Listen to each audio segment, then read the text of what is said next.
Hello hello hello hello. अच्छा, आज ना हम सब एक चैप्टर आपका स्टार्ट करेंगे और जिसके लिए मैंने आपको लास्ट क्लास में बताया भी था कि बुक नंबर 2 लेकर आनी है। तो मेरे ख्याल से आप सब बुक नंबर 2 लेकर, कुछ आए हैं कुछ नहीं आए, ठीक है ना। तो जो आए हैं वो एक पेज नंबर 8.1 पर आ जाओ। पेज नंबर 8.1 पर आपको एक हेडिंग बनानी है। क्या हेडिंग बनानी है?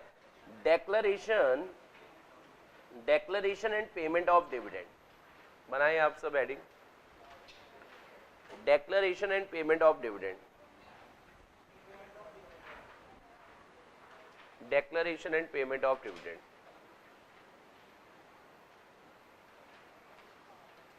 ठीक है। बना लिया आप सभी ने हेडिंग? अच्छा, declaration and payment of dividend.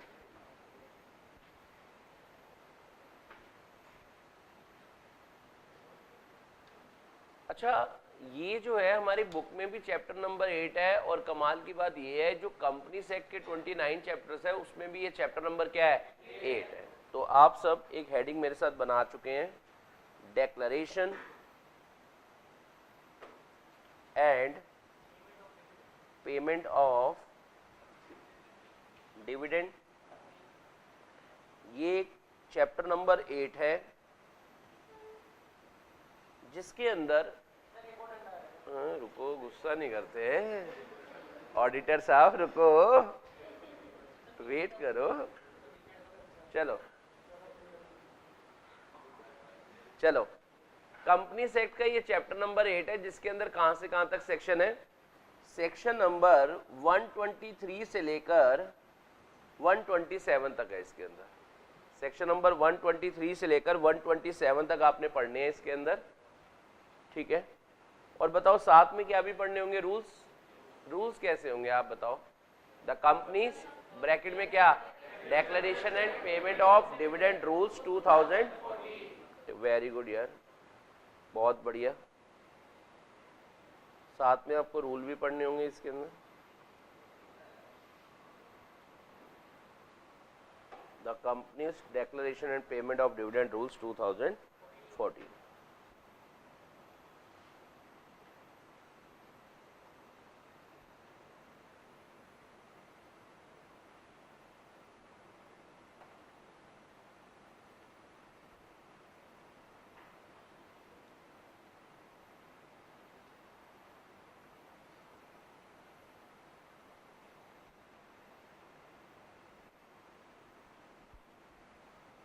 ठीक से?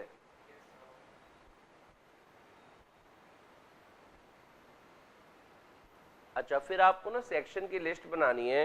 एक पहला तो आपको पढ़ना होगा एक डेफिनेशन, सेक्शन 2 क्लॉज 35 की, यानी एक तो आपको डेफिनेशन पढ़नी होगी। उसके अलावा सेक्शन नंबर 123 पढ़ना होगा, 124 पढ़ना होगा आपको, 125 आपको पढ़ना होगा, 126 आपको पढ़ना होगा और 127 आपको पढ़ना होगा इसके अंदर।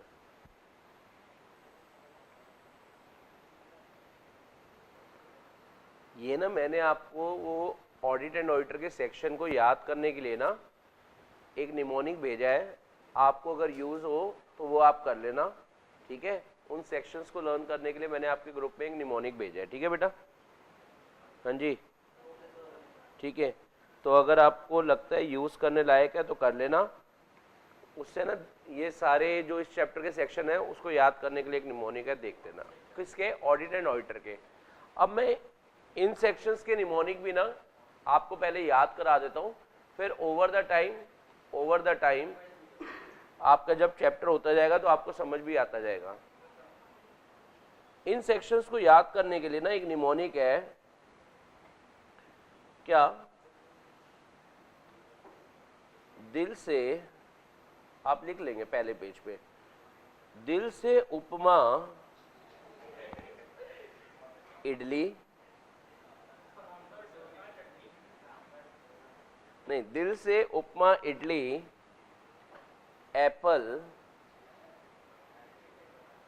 पसंद है, जैसे बेबी को ये 5 सेक्शन है, इसको याद हो जाएंगे 123, 124, 125, 126, 127। इस निमोनिक से आपको नहीं ये सारे सेक्शंस भी याद हो जाएंगे। बताओ क्या?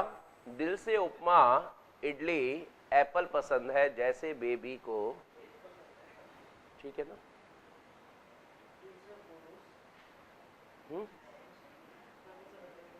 नहीं, तुम अलग ही सोचते हो। जब शाम को सवारी नहीं आ रही होगी ना तब सोचना। ई रिक्शा की। अच्छा चलो,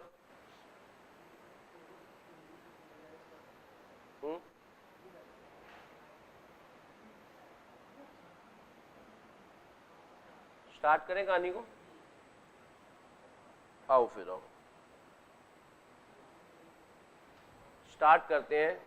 सेक्शन की लिस्ट आपने बना ली। सबसे पहले एक शब्द है डिविडेंडम। एक शब्द है डिविडेंडम। सबसे पहले एक शब्द है डिविडेंडम। ये लैटिन भाषा में वर्ड है। एक लैटिन वर्ड है क्या? डिविडेंडम, जिसका मतलब होता है थिंग्स टू बी डिवाइडेड। जिसका मतलब होता है थिंग्स टू बी डिवाइडेड। ये जो डिविडेंड शब्द है वो यहीं से आया है। यानी डिविडेंड शब्द कहां से डिराइव हुआ? एक लैटिन वर्ड डिविडेंडम से।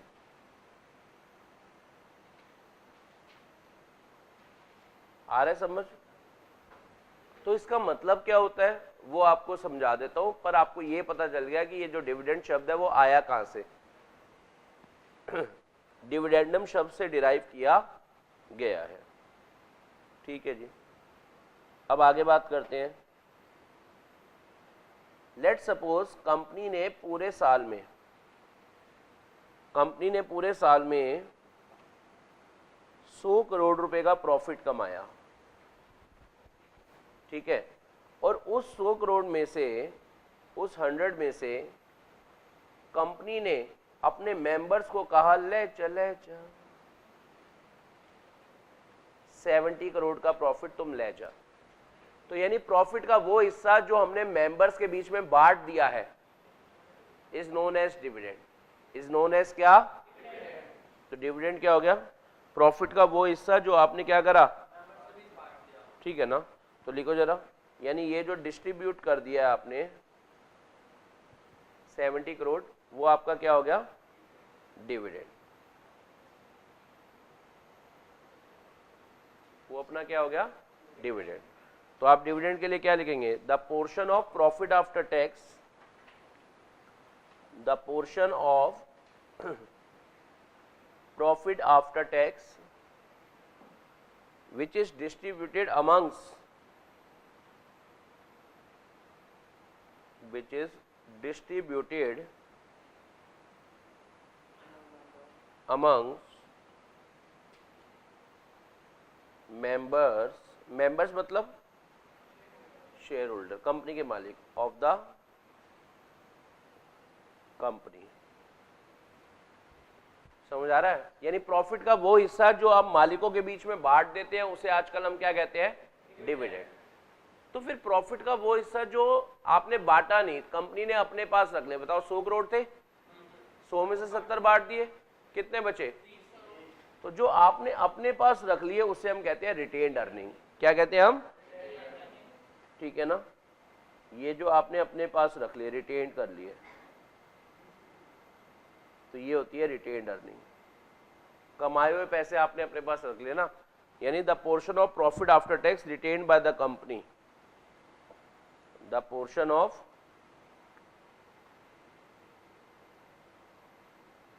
Profit after tax retained by the, ज्यादा पानी कम पानी, बढ़िया, ऑसम।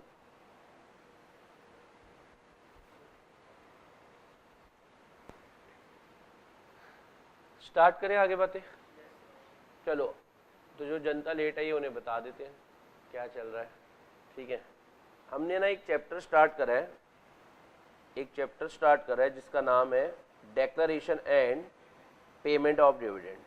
जो हमने चैप्टर स्टार्ट करा उसका नाम है declaration and payment of dividend, जिसके अंदर ना हमें सेक्शन नंबर 123 से 127 पढ़ने हैं और साथ में रूल्स पढ़ने हैं।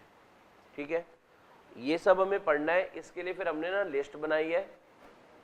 इसके लिए हमने क्या बनाई है बेटा? लिस्ट बनाई है।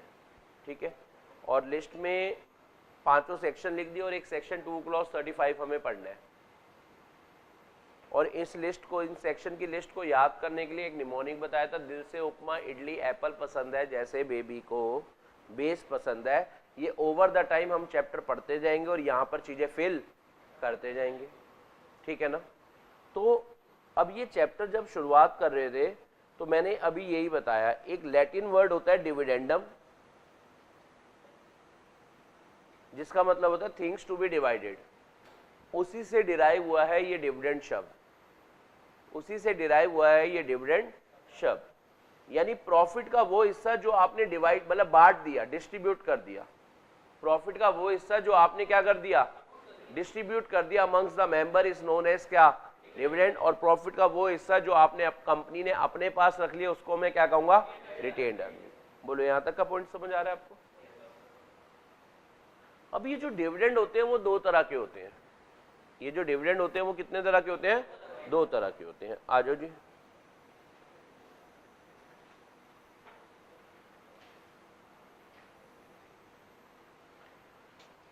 ये जो डिविडेंड होते हैं वो 2 तरह के होते हैं। पहले को कहते हैं फाइनल डिविडेंड।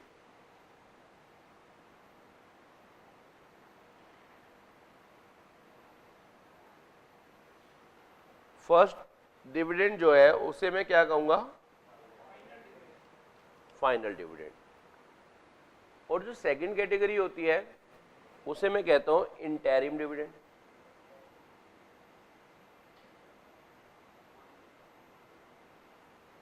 डिविडेंड 2 तरह के होते हैं, फाइनल डिविडेंड और इंटरिम डिविडेंड। ठीक है, अब सुनना, आपको बातें समझ आ जाएंगी। ये देखो, ये कंपनी का फाइनेंशियल ईयर है 1 अप्रैल से 31 मार्च। ईयर कंप्लीट हुआ। ईयर कंप्लीट होने पर होती है बोर्ड मीटिंग। क्या होती है? बोर्ड मीटिंग में बोर्ड ऑफ डायरेक्टर रिकमेंड करते हैं। क्या रिकमेंड करते हैं? कि इस साल हमें इतना % डिविडेंड देना चाहिए। तो यानी बोर्ड ऑफ डायरेक्टर क्या करते हैं? रिकमेंडेशन ऑफ डिविडेंड,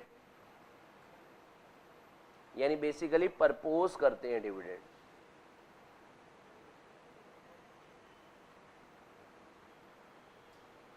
फिर उसके बाद होती है मालिकों की मीटिंग। याद करो वो बचपन के दिन, वो बचपन के दिन जब आपने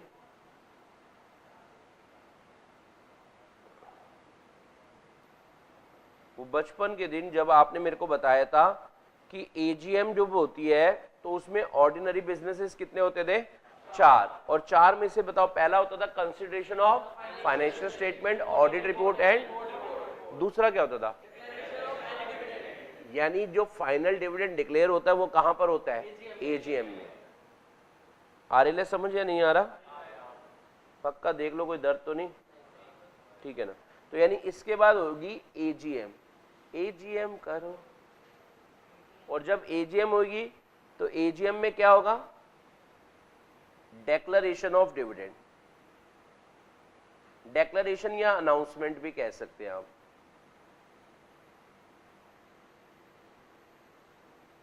बोलो ना, आ रहा है समझ?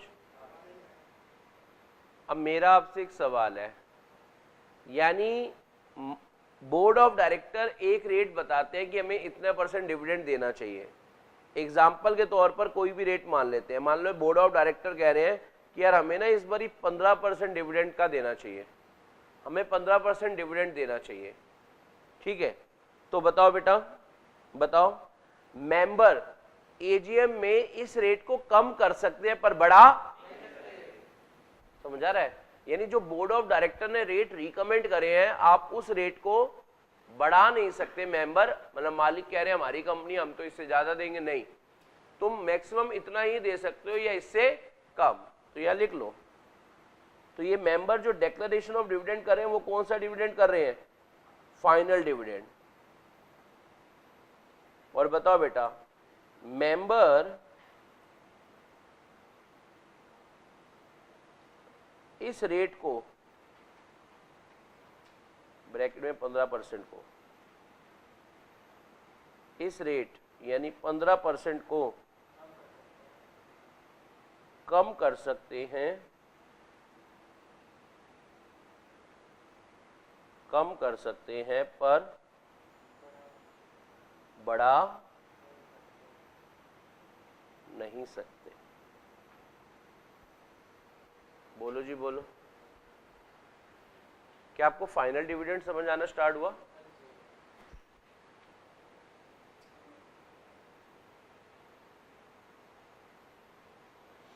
चलो फिर आगे बात करते हैं इंटरिम डिविडेंड की। यानी फाइनल डिविडेंड कहां डिक्लेयर होता है? एजीएम पर। लेकिन वो डिविडेंड जो दो एजीएम के बीच में दिया जाता है वो होता है क्या? Interim dividend. मतलब साल के बीच में दे रहे हैं आप, समझ आ रहा है आपको? यानी जो डिविडेंड इस एजीएम के अलावा वाले डेट पे दिया जाता है वो सारा क्या होता है? Interim dividend. यानी कंपनी बहुत प्रॉफिट कमा रही है, वो सोच रही है मालिकों को कुछ पैसा दे देते हैं, ठीक है ना? तो इंटरिम डिविडेंड बेसिकली क्या हो गया? दो एजीएम के बीच में जो डिविडेंड डिक्लेयर होता है, एजीएम 1 और 2 के बीच में जो डिविडेंड डिक्लेयर्ड होता है उसे हम इंटरिम डिविडेंड कहते हैं।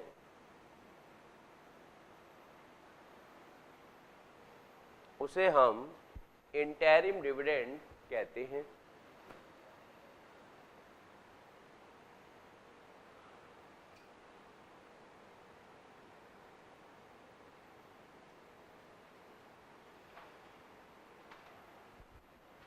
आ रहा कुछ समझ?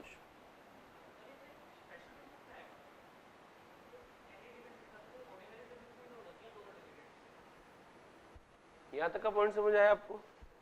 अच्छा, आगे बात जरा सुनना।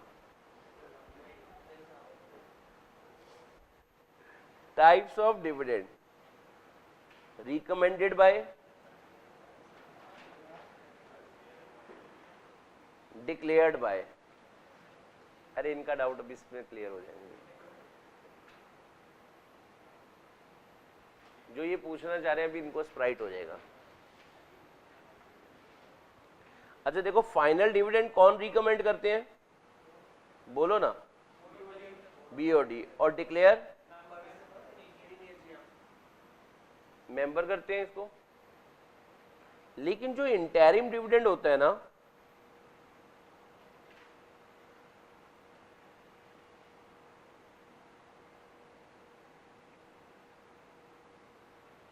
जो क्या होता है? इंटरिम डिविडेंड, वो रिकमेंड भी बोर्ड ऑफ डायरेक्टर करते हैं और डिक्लेयर भी बोर्ड ऑफ डायरेक्टर ही करते हैं। हाँ कुछ कह रहे थे, अब पूछो।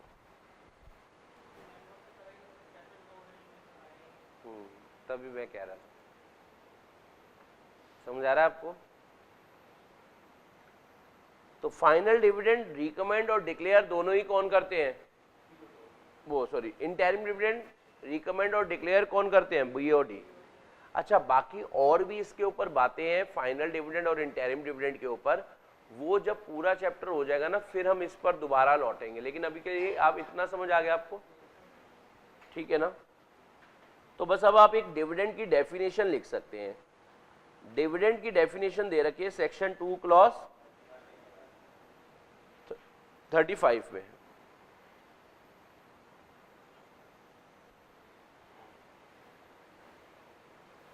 डिविडेंड की एक डेफिनेशन जो दे रखी है सेक्शन 2 क्लॉज 35 में दे रखी है। तो आप सेक्शन की लिस्ट में लिख भी दो डेफिनेशन ऑफ डिविडेंड।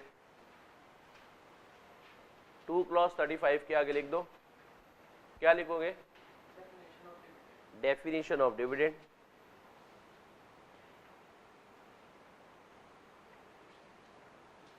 लिख लिया आपने? चलो डिविडेंड की डेफिनेशन पढ़ते हैं, खुश हो जाएंगे आप।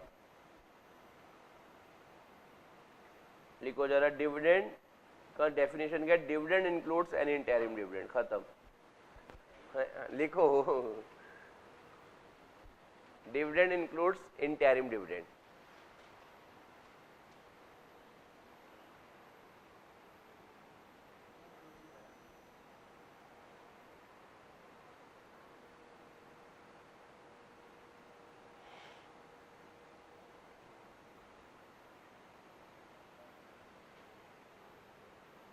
डिविडेंड इंक्लूड्स क्या? Interim dividend. कह रहे पूरे चैप्टर में जहां जहां पर भी डिविडेंड शब्द आएगा तो उसमें सिर्फ फाइनल डिविडेंड मानकर मत चलना, उसके साथ साथ आपको क्या भी मानकर चलना है? Interim dividend. डिविडेंड इंक्लूड्स क्या? Interim dividend. मतलब ये याद होगा अगर आपने दो तरह की डेफिनेशन होती है, कौन कौन सी? एग्जॉस्टिव डेफिनेशन होती थी और इंक्लूसिव डेफिनेशन। इंक्लूसिव डेफिनेशन मतलब इसके अंदर और चीजें भी ऐड हो सकती हैं। तो मतलब यहाँ पर जो डिविडेंड है, यहाँ मैं क्या कहना चाह रहा हूँ कि डिविडेंड के अंदर सिर्फ फाइनल डिविडेंड नहीं आएगा, इसके अंदर इंटरिम डिविडेंड और भी कुछ चीजें आ सकती हैं। समझ आ रहा है आपको? तो मतलब इस डेफिनेशन को ओपन रखा गया कि इसमें और चीजें भी आप इसमें डाल सकते हो। तो लेकिन अभी के लिए अभी आप याद करेंगे dividend includes what? Interim dividend. मतलब डिविडेंड के अंदर इंटरिम डिविडेंड है। मतलब इस चैप्टर में जहां जहां फाइनल डिविडेंड की बातें हो रही है, साथ साथ किसकी भी चल रही है?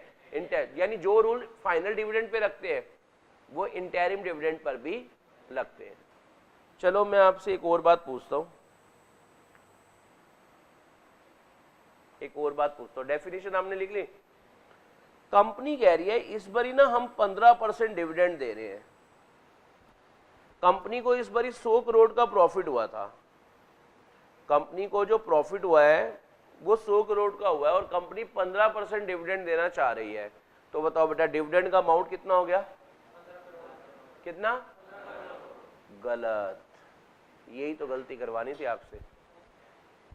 डिविडेंड कभी भी प्रॉफिट पर नहीं दिया जाता, पेड अप शेयर कैपिटल पर दिया जाता है। यही गलती तो आपसे करवानी थी।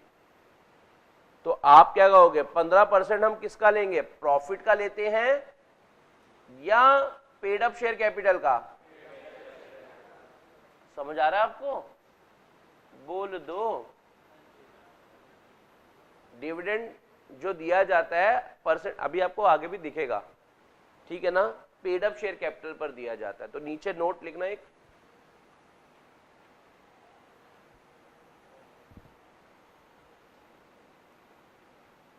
ये देखो लिखा भी हुआ है, dividend is declared as a proportion of nominal या face value of a share in case of fully paid up share. या आप ऐसा लिख सकते हो, और पेड अप शेयर कैपिटल, यानी आप कैपिटल के बेसिस पर डिविडेंड देते हो, प्रॉफिट के बेसिस पे नहीं। प्रॉफिट का परसेंट नहीं होता, वो कैपिटल का परसेंटेज होती है।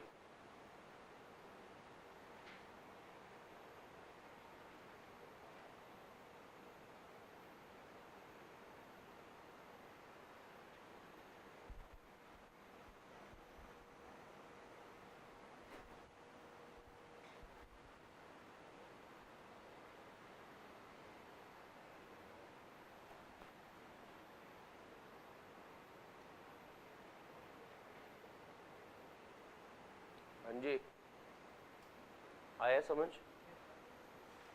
ठीक है। तो डिविडेंड हमेशा किसका दिया जाता है? पेड अप शेयर कैपिटल का नॉमिनल वैल्यू कह लो या फेस वैल्यू कह लो, इनका दिया जाता है। हाँ ये रहा ना नीचे, दे तो रहे। अच्छा एक बात बताओ, एक कंपनी है Amitabh Bachchan limited, AB limited, ठीक है ना? उसके इक्विटी शेयर जिनकी फेस वैल्यू क्या है? 10 रुपए, जबकि मार्केट में वो 250 रुपए का बिक रहा है। कंपनी ने डिक्लेयर करा हम 20% डिविडेंड दे रहे हैं। तो अब आप बताओ ये 20% किसका होगा? फेस वैल्यू का, मार्केट प्राइस का या प्रॉफिट का? क्योंकि यहाँ पर फेस वैल्यू है, फुली पेड अप वाले शेयर होंगे ना, तो यानी इतना ही पेड अप होगा। तो बताओ 20 ऑफ 10 आजकल क्या होता है, 2 रुपीज। आ रही है समझ या नहीं, ठीक है ना। तो dividend is to be calculated on face value provided share क्या है, फुली पेड अप, और अगर पार्टली पेड अप है तो जितना पेड अप अमाउंट है उस पर कितना 10 रुपीज का 20% हो, तो मिस्टर शेखर विल रिसीव कितना है, 2 रुपये, और इसके बाद शेयर्स थे कितने शेखर के पास, 1000, तो 2 into 1000 आजकल के हिसाब से। बोलो यहां तक का पॉइंट समझ आया आपको, ठीक से। अब देखो ये बात मैंने आपके साथ डिस्कस भी करी थी, share holder at an AGM, share holder AGM में यूनैनिमसली पास कर रहे हैं एक रेजोल्यूशन, मतलब सारे शेयर होल्डर हाँ कर रहे हैं किस चीज के लिए, कि हम डिविडेंड देंगे at a rate higher than the recommended by director, मतलब आप उस रेट को बढ़ाना चाह रहे हैं। बताओ बढ़ा सकते हैं या नहीं, आवाज में दम नहीं है, क्या कह रहे हो, नहीं बढ़ा सकते। Discuss the validity of the resolution, तो बताओ इस केस में क्या, AOA of the company usually contain the provision with regards to declaration of dividend on the pattern of regulation 80 to 85 of table F of schedule 1 of the Companies Act 2013, and under regulation 80 the power to declare dividend vests with the general meeting, but not even all the shareholder have the power to declare a dividend exceeding the क्या amount recommended by BO, मतलब आप इस rate को in short बढ़ा नहीं सकते, ठीक है ना। चलो अभी थोड़ी देर के लिए इनका थोड़ा सा डिटेल में, जो इंटरिम डिविडेंड और फाइनल डिविडेंड के कॉन्सेप्ट आपको डिटेल में तब समझ आएंगे जब आप पूरा चैप्टर पढ़ चुके होंगे। तो आओ जरा हम सबसे पहले सेक्शन नंबर 123 पर ही चलते हैं। तो गली नंबर 8.6 पर अपने दर्शन दे।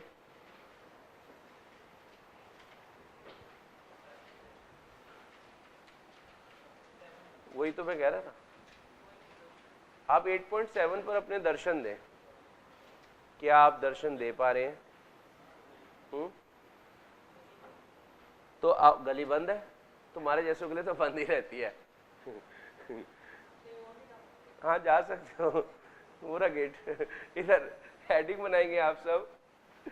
हेडिंग क्या बनाएंगे, जो मैं कह रहा हूं पहले सुन लो। Provisions oblique conditions,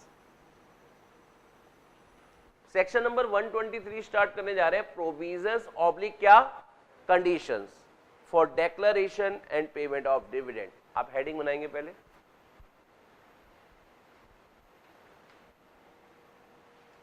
page number 8.7 पर आप सब एक हेडिंग बनाते हुए दिख रहे हैं। क्या हेडिंग बनाते हुए दिख रहे हैं? Provisions oblique conditions regarding declaration and payment of dividend. Same बात आप कॉपी पेस्ट करेंगे कहां पर? सेक्शन की लिस्ट में।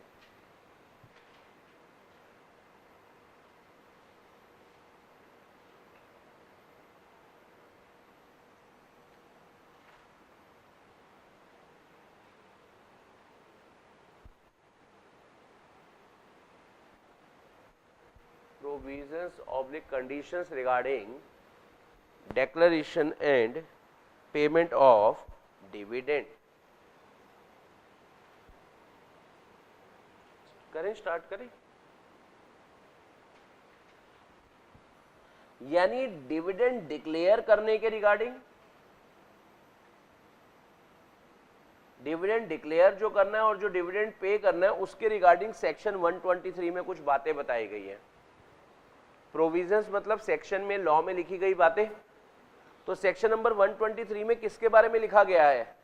Declaration and payment of dividend के बारे में बताया गया है। क्या बताया गया कि डिविडेंड देने के लिए क्या क्या कंडीशंस आपको सेटिस्फाई करनी पड़ेंगी, और भी कुछ बातें बताई गई हैं। तो इसलिए जहां आपने सेक्शन की लिस्ट बनाई थी वहां दिल से हमें आप क्या लिखोगे? Declaration and payment of dividend.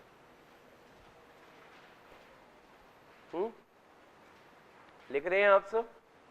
Section की लिस्ट में तो आपने लिख लिया। डी से क्या आ गया? Declaration and payment of dividend, section 123 ना। दिल से उपमा इडली एप्पल पसंद है, तो दिल में डी से क्या आ गया? Declaration and payment of dividend. याद हो रहा है आपको? आओ जरा बात करते हैं सेक्शन नंबर 123 में। पहला फर्स्ट पॉइंट आपको बनाना चाहिए, sources for declaration of dividend. Sources for declaration of dividend,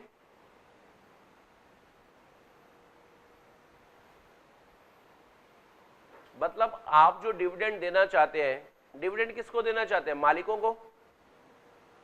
वो आप कहां कहां से दे सकते हैं? Sources for declaration of dividend, sources for मतलब आप डिविडेंड किस किस को दे सकते हैं, मतलब कहां कहां से दे सकते हैं। तो पहला आप लिखना profit for the current year,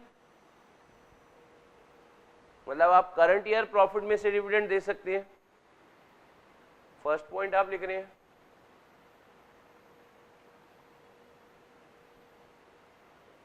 profit of the current financial year, मतलब करंट ईयर प्रॉफिट में से आप डिविडेंड दे सकते हैं। दूसरा बताओ क्या आ गया? प्रीवियस ईयर प्रॉफिट में से दे सकते हैं, मतलब आप कहां कहां से डिविडेंड दे सकते हैं? करंट ईयर प्रॉफिट में से डिविडेंड दे सकते हैं, प्रीवियस ईयर डिविडेंड में से प्रॉफिट दे सकते हैं। सर और कहां से? दोनों में से भी मिलाकर दे सकते हैं डिविडेंड। सर क्या और भी कोई रास्ता है? यस, और भी बात करते हैं। डी खेले तो आप कहां से दे सकते हो डिविडेंड? करंट ईयर प्रॉफिट में से भी दे सकते हो, प्रीवियस ईयर प्रॉफिट में से भी दे सकते हो, दोनों में से भी दे सकते हो। और last money provided by CG और एसजी, मतलब जो गवर्नमेंट ने आपको पैसे दिए हैं। सर गवर्नमेंट आपको क्यों पैसे देगी डिविडेंड देने के लिए? क्योंकि गवर्नमेंट ने ना गारंटी दे रखी होती है। गवर्नमेंट ने क्या दे रखी होती है? गारंटी। किस चीज के लिए गारंटी दे रखी होती है? मेंबर्स को, कि अगर ये नहीं देंगे डिविडेंड तो हम दिलवाएंगे। तो यानी अगला सोर्स आपका क्या है? मनी प्रोवाइडेड बाय सीजी और एसजी। मनी प्रोवाइडेड बाय, आवाज में दम नहीं आया, दोबारा। नहीं ये तो गुस्सा हुआ ना, आवाज नहीं हुई, आवाज होनी चाहिए। क्या? भाई साहब आप रहने दो बेटा, आप रहने दो, आप तो लड़ पड़ोगे। पता चले उठाकर मुझे धम धम धम धम। डीजल इंजन की आवाज बंद करो भाई, डीजल बंद हो जाते 10 साल में, तुम हो गए 10 से ऊपर के। चलो, मनी प्रोवाइडेड बाय कौन? Babita ji, CG. Money provided by CG और एसजी, वहां से भी आप डिविडेंड दे सकते हो। उन्होंने मनी क्यों दी है कंपनी को? For the payment of dividend, for the payment of by the company. क्यों? In personals of guarantee given by that government, क्योंकि उस गवर्नमेंट ने उन कंपनी के शेयर होल्डर को कह रखा था हम गारंटी देते हैं आपको डिविडेंड मिलेगा ही मिलेगा। समझ आ रहा है आपको?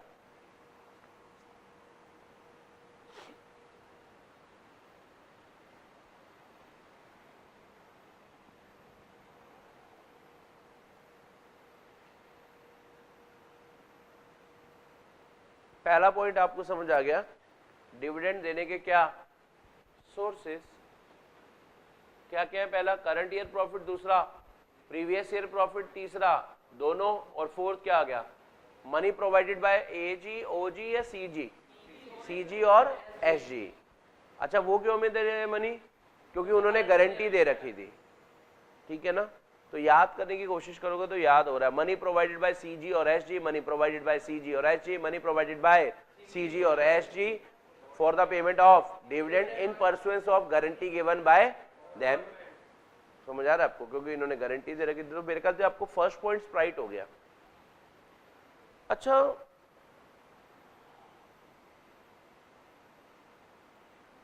सेकंड पॉइंट बताऊं क्या है? Manner of computation of profits. लिखो जरा, manner of computation of profit.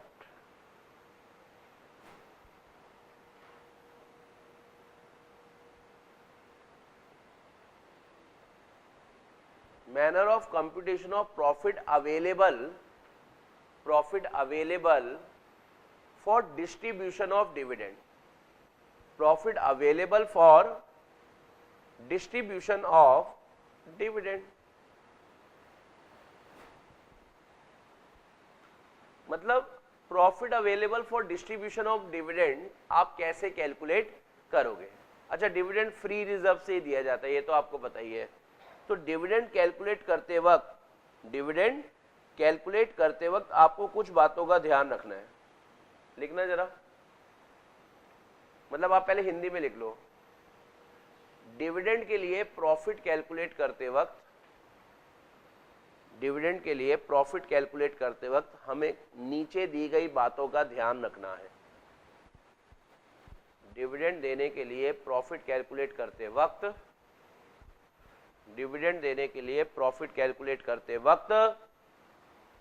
हमें नीचे दी गई बातों का ध्यान रखना है।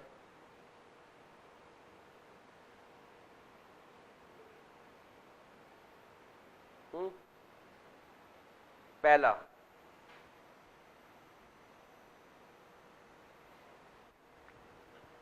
पॉइंट लिखेंगे, डिविडेंड हमेशा फ्री रिजर्व से देना है। डिविडेंड हमेशा फ्री रिजर्व से देना है। फर्स्ट पॉइंट समझ आ गया आपको? दूसरा,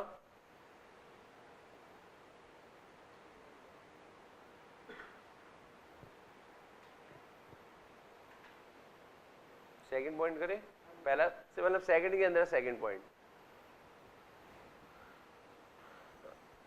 ये तीन चीजें आपको बोल रहा हूं, पहले जरा सुनो। Unrealised gain, notional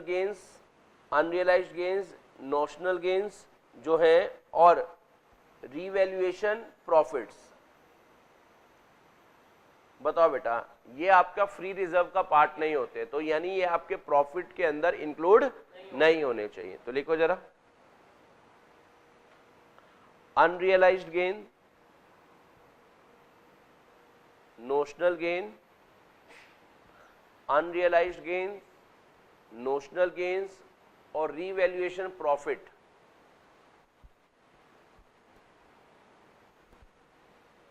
revaluation of profit, एक बार रुको, unrealised gain, notional gain, revaluation profit, comma, ये लिखो कैपिटल प्रॉफिट्स।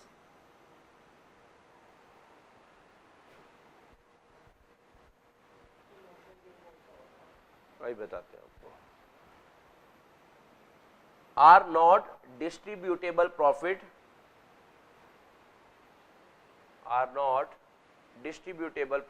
hence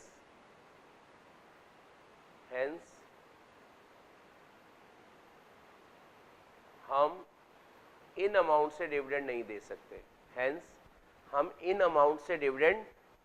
सकते। और अगर ये अमाउंट प्रॉफिट में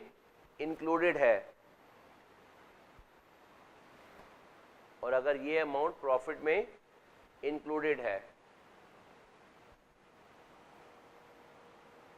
तो हमें डिविडेंड देने से पहले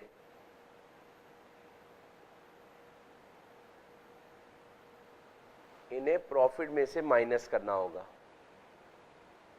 तो हमें डिविडेंड देने से पहले इन्हें प्रॉफिट में से माइनस करना होगा। समझ आ रहा है आपको? अच्छा, एक और बात करते हैं। इन्होंने पूछा है नोशनल गेन कौन से होते हैं। मैं आपको बताता हूं, आपको समझ आ जाएगा। सुनो जरा, मान लेते हैं ये हमारी फैक्ट्री है, कंपनी की फैक्ट्री है। अब ये हर्ष कह रहा है मुझे वहां सिक्योरिटी गार्ड रख लो, तो कंपनी कह रही ठीक है, हम आपको ना सिक्योरिटी गार्ड के लिए 20,000 रुपये महीने की सैलरी दे देंगे। कह रहे बहुत है। कह रहे बाबूजी एक और काम कर सकते हो, मेरे पास रहने को जगह नहीं है, तो क्या मुझे यहाँ रहने की जगह भी मिल सकती है? तो बताओ, फैक्ट्री के साइड में एक क्वार्टर था, क्वार्टर वो नहीं, आप थोड़ा इमोशनल हो जाते हैं, वहां नहीं जाना आपको। एक छोटा सा रूम था, ठीक है, तो हर्ष को कह दिया देख ले इसमें आ जाएगा। हर्ष कह रहा है आराम से आ जाएंगे, इतने कोई दिक्कत वाली बात नहीं है। तो बताओ, कंपनी ने कहा चलो आप इसमें रह लेना, आपकी सैलरी से हम 2500 रुपये काट लेंगे इस रूम का किराया। बोलो समझ आ गया? तो बताओ बेटा कंपनी क्या करेगी? कंपनी क्या करेगी? कंपनी की जेब से तो नेट कितने जा रहे हैं? तो कंपनी अपने जब P&L बनाएगी तो एम्प्लॉय बेनिफिट एक्सपेंस में क्या दिखाएगी कि हमने 20,000 सैलरी दी है, और 2500 रुपया अदर इनकम में दिखाएगी क्या कि हमारे को रेंट आया है। ये जो है ये नोशनल गेन है। क्या ये बिजनेस से कमा के कमाया हुआ प्रॉफिट है? क्या समझ आ रहा है आपको? ये होता है नोशनल गेन। नोशनल गेन का एग्जांपल समझ आया आपको या नहीं आया? बताओ ना, कमाया थोड़ा ना है। तो बताओ, कह रहे हैं अगर ऐसे कोई गेन हुए हुए हैं नोशनल गेन, ये भी आप अपने प्रॉफिट में से क्या करना, हटा लेना। बोलो बातें समझ आई आपको? तो अनरियलाइज्ड गेन आपके प्रॉफिट का पार्ट नहीं हो सकते, बोलना आपको पड़ेगा क्या नहीं हो सकते? Unrealised gain. अच्छा दूसरे नोशनल गेन। अच्छा तीसरा रिवैल्यूएशन प्रॉफिट्स, वो आपके प्रॉफिट का पार्ट नहीं है। और कैपिटल प्रॉफिट्स, ये इनसे आप डिविडेंड नहीं दे सकते। अगर ये प्रॉफिट में इंक्लूडेड है तो पहले इन्हें करना पड़ेगा माई। समझ आ रहा आपको ठीक से? अच्छा इसके अलावा देखो, पिछले साल तक आपका P&L का डेबिट बैलेंस था, इस साल आप डिविडेंड देना चाह रहे हैं क्योंकि आप प्रॉफिट में हैं, तो भैया प्रॉफिट देने से पहले पिछले साल के जो लॉसेस हैं उन्हें आप एडजस्ट करो। फिर आप ये देखो लिखा हुआ है, ये नोट आपको लिखना पड़ेगा, before declaration of any dividend, dividend देने से पहले carried over previous losses and depreciation. अच्छा जिन्होंने इनकम टैक्स में अनएब्सॉर्ब डेप्रिसिएशन का नाम सुना है? कईयों ने सुना होगा, कईयों ने नहीं सुना होगा। देखो क्या होता है, हमारे प्रॉफिट कम पड़ने की वजह से सारा डेप्रिसिएशन का अमाउंट एडजस्ट नहीं हो पाता। समझ आ रहा है आपको? प्रॉफिट इतने कम थे कि हम अपना डेप्रिसिएशन का भी खर्चा क्लेम नहीं कर पा रहे, तो जो डेप्रिसिएशन एडजस्ट होना रह गया है, ठीक है ना, यानी जो पिछले साल के लॉसेस हैं और जो पिछले साल का जो अभी तक का डेप्रिसिएशन जो आप प्रीवियस ईयर्स में क्या नहीं कर पाए, मतलब सेट ऑफ नहीं कर पाए, एडजस्ट नहीं कर पाए, तो वो रहता है अनएब्सॉर्ब डेप्रिसिएशन। तो कह रहे हैं ये दोनों चीजों को भी आपको पहले क्या करना पड़ेगा, सेट ऑफ करना पड़ेगा against the current year profit, against the current year profit, और उसके बाद जो पैसे बच जाएंगे उससे आप डिविडेंड दे सकते हो।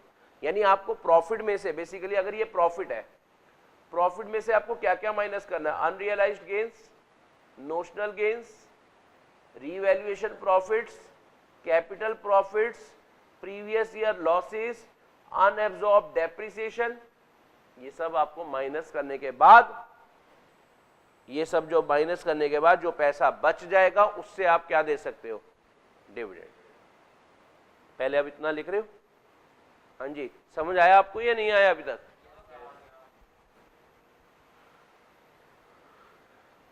लिखो, नोट लिख लो आप। मतलब ये बेसिकली थर्ड बात ही होगी आपकी। मतलब आपको मतलब डिविडेंड देते वक्त, प्रॉफिट कैलकुलेट करते वक्त आपको किन किन बातों का ध्यान रखना है। यात्री कृपया ध्यान दे, किन सब चीजों पे ध्यान दे कि जिस प्रॉफिट से आप डिविडेंड देना चाह रहे हैं उस प्रॉफिट में ये सब इंक्लूडेड नहीं होना चाहिए, और ये सब आप पहले एडजस्ट करें। पहला पॉइंट इंक्लूड नहीं होना चाहिए और दूसरा पॉइंट आपको एडजस्ट करना है। और तीसरा, देखो मैं अब आपको एक बात बताता हूं, थोड़ा सा आप ध्यान देंगे।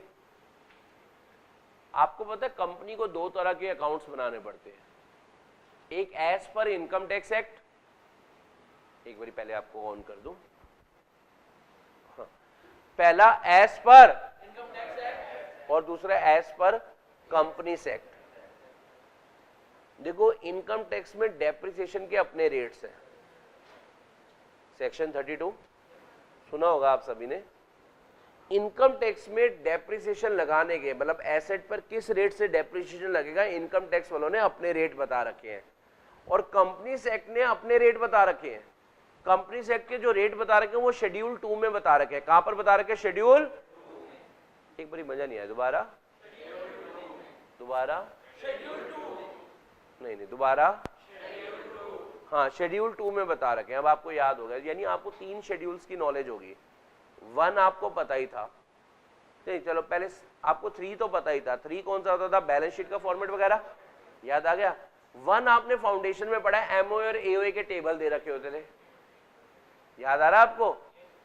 टेबल ABCDE किसके होते थे? एमओए के। और फिर बताओ क्या? FGHI बाद वो किसके होते थे? एओए के। तो यानी शेड्यूल 1 में एमओए और एओए बने बनाए पड़े हुए हैं, शेड्यूल 3 में फॉर्मेट्स हैं एसपीएल और बैलेंस शीट वगैरह के, और शेड्यूल 2 में क्या बता रखा है? डेप्रिसिएशन का रेट। आप बचपन की बात याद करो, मैंने आपको बताया था कंपनी एक्ट में टोटल 7 शेड्यूल्स है, उसमें से 3 शेड्यूल की आपको नॉलेज हो चुकी है। कोई दर्द तो नहीं? चले फिर आगे बात करें आपके साथ। चलो, तो यहां पर अब यही बात कहना चाह रहे हैं कि यार डिविडेंड देने से पहले करंट ईयर का डेप्रिसिएशन भी आपने चार्ज कर लिया हो। तो लिखना जरा,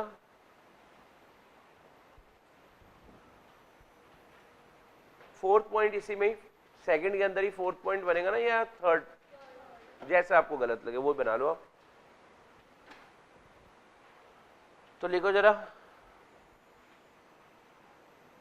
लॉ मैंडेट्स, मतलब लॉ ने कंपल्सरी करा है, that provision for depreciation as per schedule 2 for current year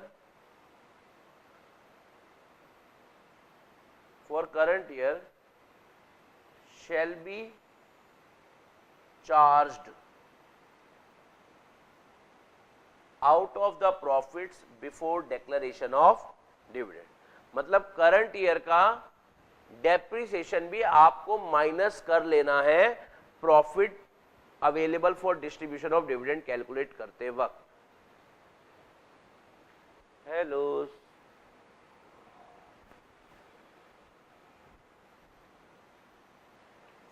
क्या आपको दो बातें समझ आई हैं? ठीक है, चलें अब स्टार्ट करें। अब सुन लो जरा मेरी बात।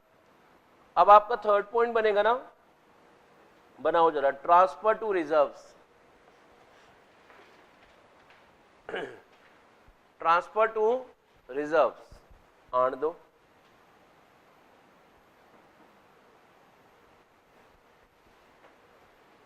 चलिए ट्रांसफर टू रिजर्व के बारे में बात करें।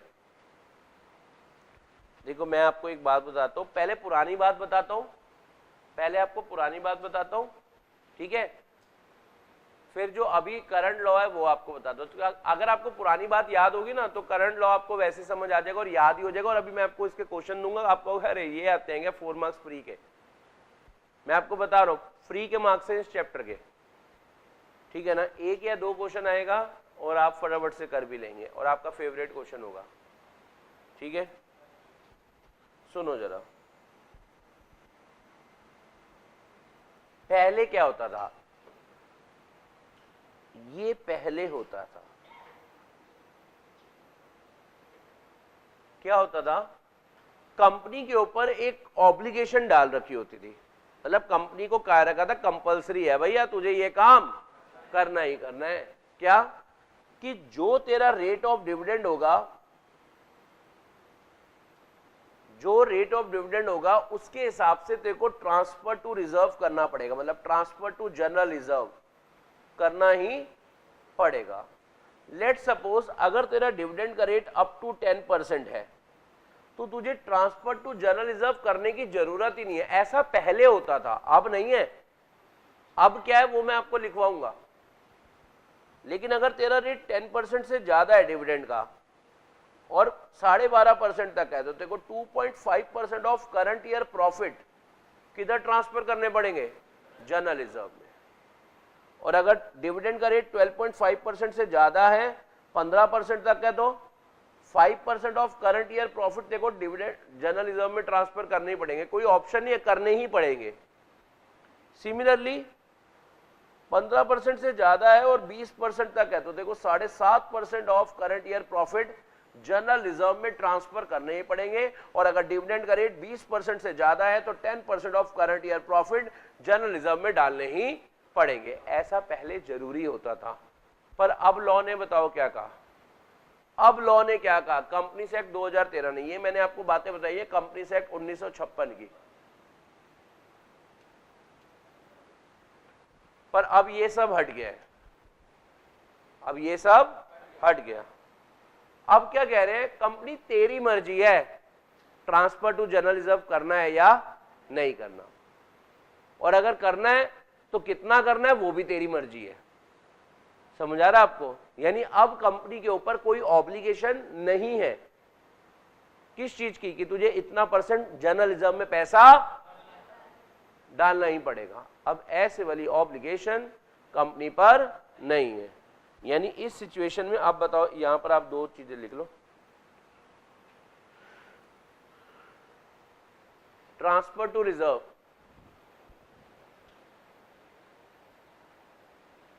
बना लिए दो झूले, पहले भी लिखो नॉट मैंडेटरी, पहले वाले झूले पे क्या लिखोगे, नॉट मैंडेटरी, भाई नहीं कर रहे हम ट्रांसफर, हमारी मर्जी। समझ आ रहा है आपको? दूसरा, कंपनी में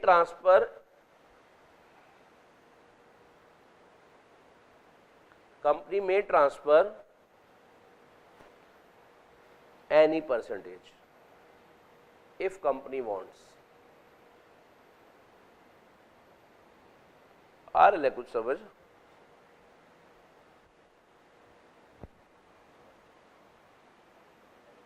हेलो हेलो हेलो हेलो, ये देखो जी,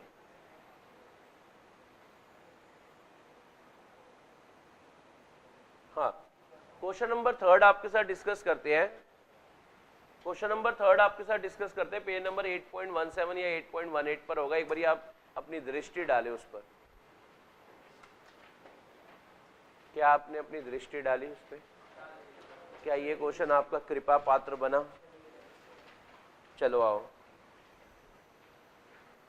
कह रहे हैं वाईजेड मेडिकल इंस्ट्रूमेंट लिमिटेड एक मैन्युफैक्चरिंग कंपनी है। अच्छा जी, उन्होंने इस बारी डिविडेंड प्रपोज करा है क्या, 10% out of the profit of the current year, और कंपनी ने इस साल 910 करोड़ रुपए कमाए हैं। तो बताओ डिविडेंड कितने का दिया है? हाँ जी, अभी भी फंस गए, अभी भी फंस गए। कई बच्चों ने बताओ क्या बोला, किसने बोला था, ईमानदारी का बताना, आपने बोला था, और बस औरों ने भी बोला था, 2-3 आवाज आई थी। भाई ये 10% किसका होगा, प्रॉफिट का या पेड अप शेयर कैपिटल का? वो तो गिवन ही नहीं है। तो आपका जवाब बताओ क्या होना चाहिए, आपका जवाब क्या होना चाहिए? भाई पहले पेड अप शेयर कैपिटल बताओ, फिर बताएंगे कितना डिविडेंड दे रहे। कंपनी ने इस साल 910 करोड़ रुपए कमाए, कंपनी ने इस साल, और उसके बाद कंपनी कह रही है यार हम तो 10% का डिविडेंड देंगे। तो ये 10% 910 का होगा या पेड अप शेयर कैपिटल का होगा? थोड़ी देर पहले शायद मैंने आपको बताया था, ठीक है ना? हाँ, अब जरा सुनो, इतना पैसा कमाने के बावजूद भी कंपनी कह रही है हम तो 1 रुपया भी ट्रांसफर नहीं करेंगे। कहां पर?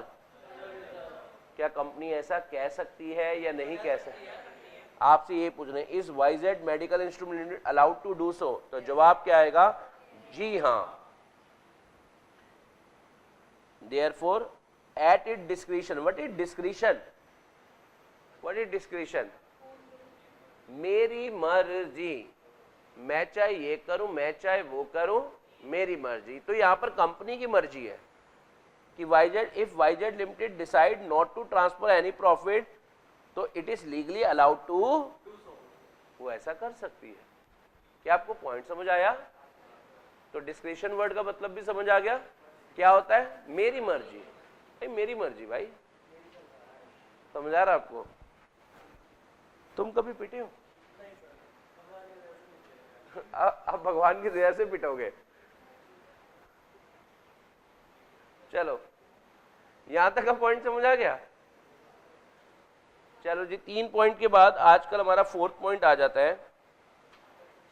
बहुत ही बढ़िया। 4th पॉइंट पर एग्जामिनर क्वेश्चन पूछ कर थक गया।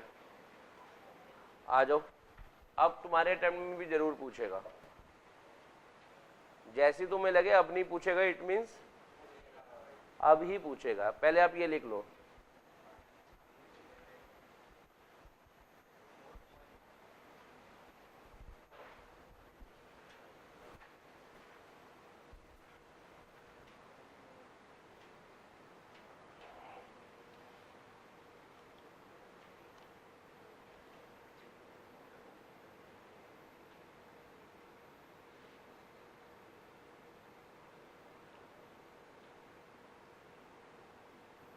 Declaration of dividend when there is inadequacy or absence of profit. Second proviso to section 123.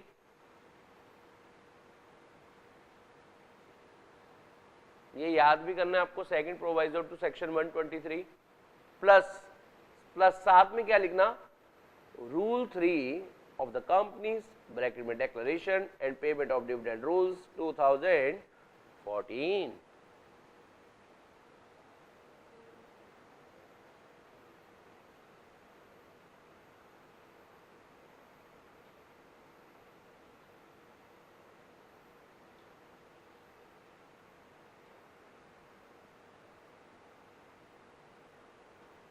अब मैं आपको एक एग्जांपल समझाऊंगा, आपको समझ आ जाएगा ये कॉन्सेप्ट, और इस पर एग्जामिनर बहुत क्वेश्चन पूछता है, तो आप सब इधर ध्यान देंगे। देखो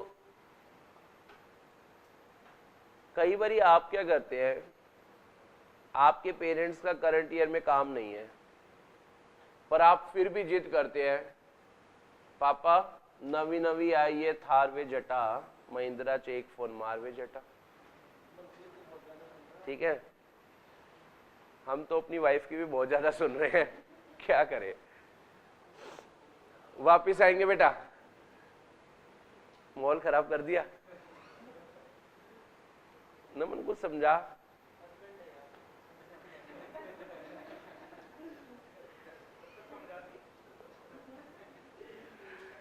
मैंने कहा है बेटा आज एक दो आपको पिटते हुए देखेंगे, मैन इन ब्लू पक्का। सुनना, करंट ईयर में कंपनी को नुकसान हो रहा है, लेकिन बताओ मेंबर जिद मचाकर बैठे हुए हैं, डिविडेंड तो चाहिए, डिविडेंड दो।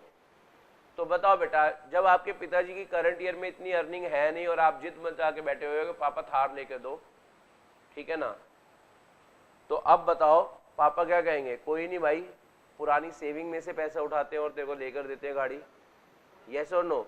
सिमिलरली कंपनी के पास करंट ईयर में या तो इनएडिक्वेट प्रॉफिट है या कंपनी लॉसेस में है, लेकिन still company wants to give क्या, डिविडेंड। तो डिविडेंड देने के लिए कंपनी को क्या यूज करने पड़ेंगे, प्रीवियस ईयर प्रॉफिट। तो प्रीवियस ईयर प्रॉफिट को छूने से पहले आपको 3 कंडीशंस क्या करनी पड़ेंगी, सेटिस्फाइड करनी पड़ेंगी। वही 3 कंडीशन बता रखे under rule number 3। Under rule number, start करें कॉन्सेप्ट को, लिखो फिर पहले। कंपनी के पास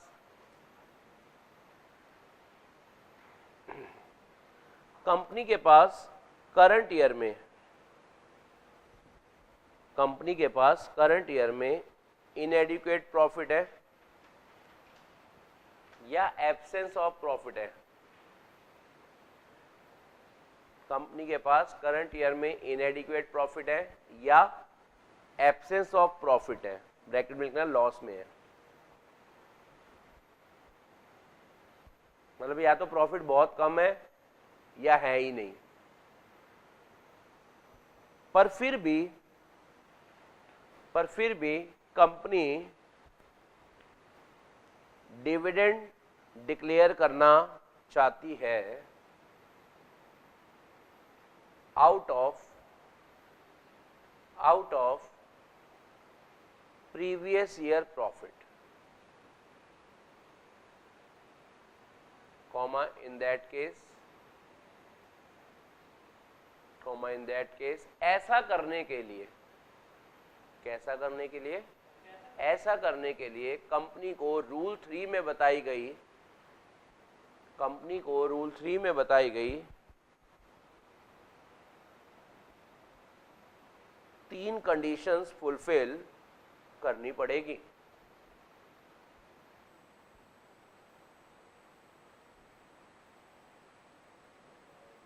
ठीक है,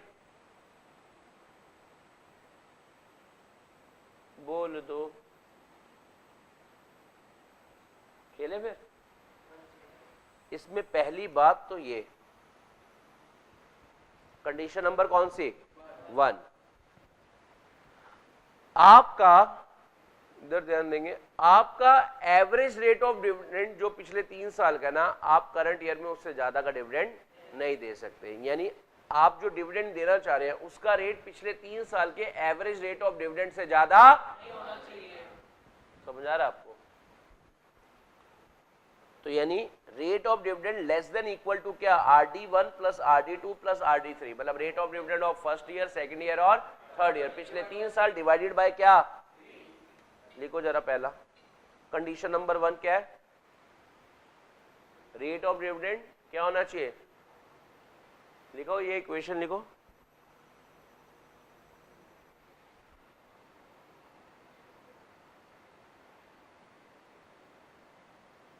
लिख लिए? अब सुनो जरा, काम ही सुनने वाले, सुनो फिर करें स्टार्ट। अब मान लेते हैं, प्लीज बच्चे, मान लेते हैं पिछले 3 साल में आपने जो डिविडेंड दे रखा था, एक साल 10% दिया, दूसरे साल 12%, तीसरे साल 14%, पिछले 3 साल का ये रेट है। तो बताओ अब आप करंट ईयर में कितना दे पाओगे, कैसे करोगे, 10 प्लस 12 प्लस 14 डिवाइड बाय 3, तो आजकल कितना आ जाता है। दूसरा केस जरा सुनना भाई, आपने पहले साल में डिविडेंड दिया ही नहीं था, मतलब पिछले 3 साल में जो फर्स्ट ईयर पढ़ रहा है उसमें डिविडेंड दिया ही नहीं था, यहाँ आपने 12% दिया है, ठीक है ना, और यहाँ मान लेते हैं आपने जो है 15% दिया है, तो बताओ करंट ईयर का डिविडेंड क्या आएगा। देखो 2 ऑप्शन है, मैं आपसे पहले पूछ लेता हूँ फिर आप सही जवाब देना। पहली ऑप्शन बता रहा हूँ, 0 प्लस 12 प्लस 15 डिवाइड बाय 3 या डिवाइड बाय 2। एक साल तो डिविडेंड दिया नहीं है, हाँ तो गुस्सा नहीं करते, तो डिवाइड बाय क्या ही आएगा, 3। तो बताओ क्या आ गया आंसर। चलो अब अगला केस, 009, तो आप क्या आएगा, 0 प्लस 9 बाय 3, तो कितना आ गया। अच्छा पिछले 3 साल में डिविडेंड दिया ही नहीं था, हाँ तो फिर इस बार भी दे पाओगे या नहीं दे पाओगे, यही गलती है। तो अगर ऐसा हो जाए तो ये कंडीशन क्या हो जाएगी, मतलब फिर आपको कंडीशन नंबर 1 सेटिस्फाइड करने की जरूरत, समझ आ रहा है आपको।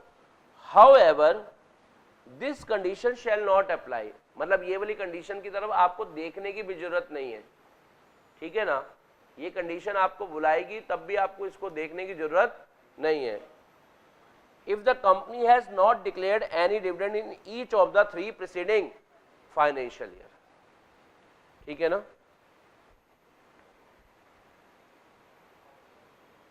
However, this condition shall not apply if the company has not declared any dividend in each of the 3 preceding financial year.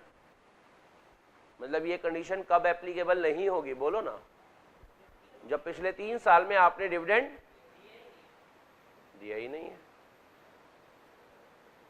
बोल दो ना जरा,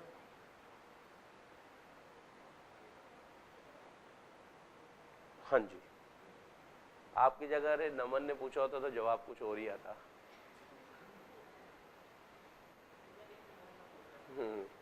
ये तो आपसे तो बच गए, नमन या हर्ष ने पूछा होता। तुम्हारा वायरस फैल रहा है भाई,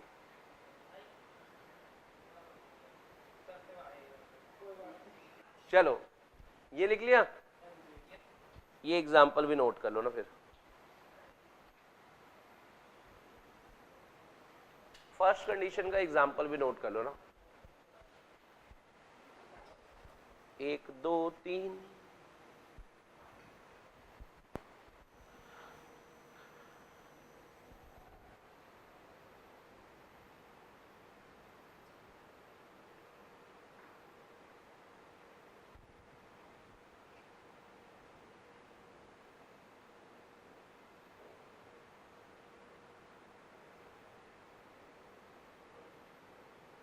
ऊपर रह गया।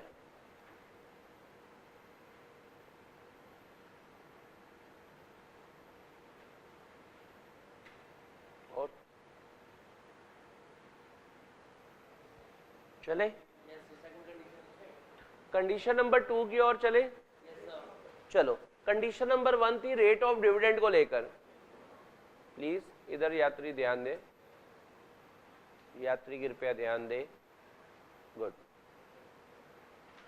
पहली कंडीशन क्या थी कि अगर आप प्रीवियस ईयर मतलब आप पास्ट रिजर्व यानी एक्यूमुलेटेड रिजर्व, जो आपके रिजर्व एंड सरप्लस पड़े हुए हैं, जो आपके रिजर्व एंड सरप्लस पड़े हुए हैं, आप अगर उनमें से उठाकर पैसे डिविडेंड के रूप में देना चाहते हैं तो आपको कुछ कंडीशन सेटिस्फाइड करनी पड़ेंगी। और उसमें से पहली कंडीशन ये थी कि यार आपका करंट ईयर का रेट ऑफ डिविडेंड जो आप देना चाह रहे हैं वो पिछले 3 साल के एवरेज रेट ऑफ डिविडेंड से ज्यादा नहीं हो सकता।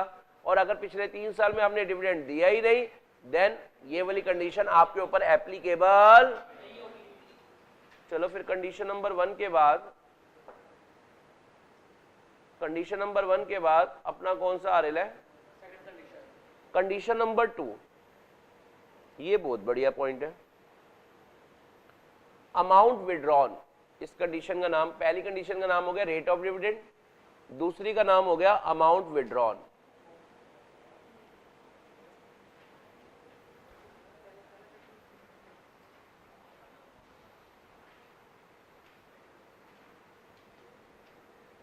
सुनो ना सुनो ना,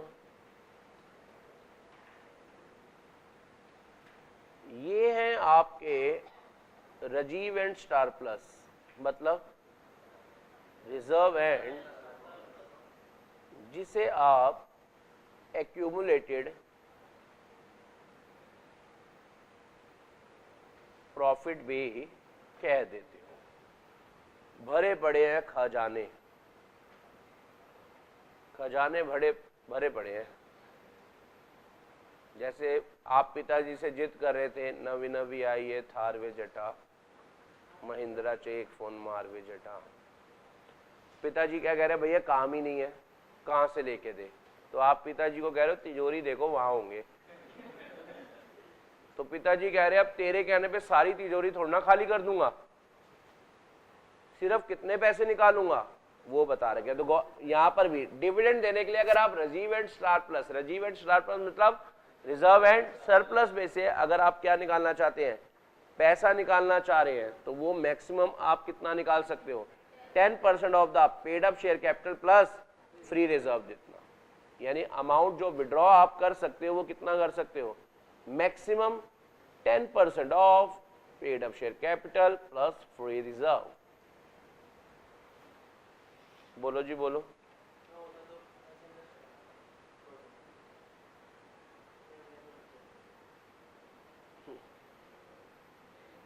स्टार्ट करें।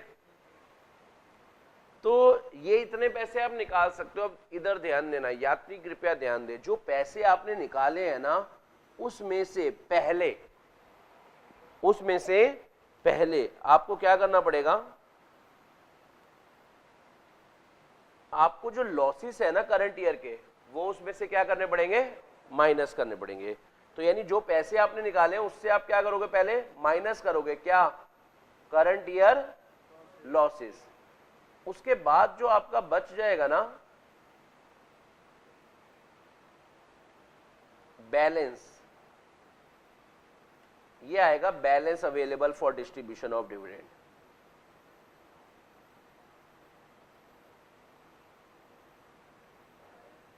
हाँ जी बेटा, नहीं प्रीवियस ईयर में तो हम प्रॉफिट में ही थे ना, इतने सारे रिजर्व एंड सरप्लस पड़े, कैसी सी बातें करते हो आप? ओह आइए आवाज अंदर से। ओह वेरी गुड, आनी भी चाहिए।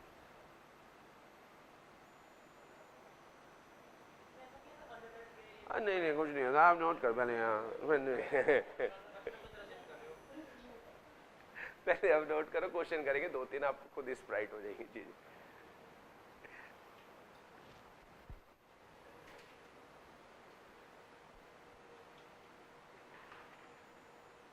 चले ठीक है।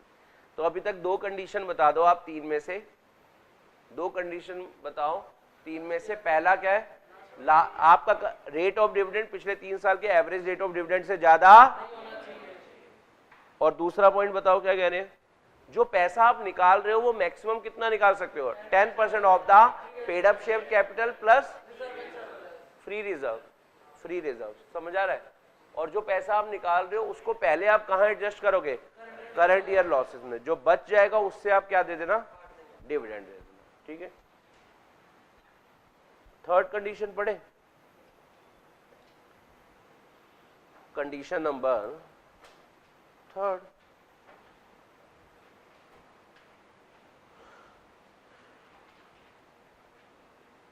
अब जरा सुनो, जब आप रिजर्व एंड सरप्लस से पैसा निकालेंगे तो पापा की तिजोरी क्या होने लगेगी, कम होने लगेगी।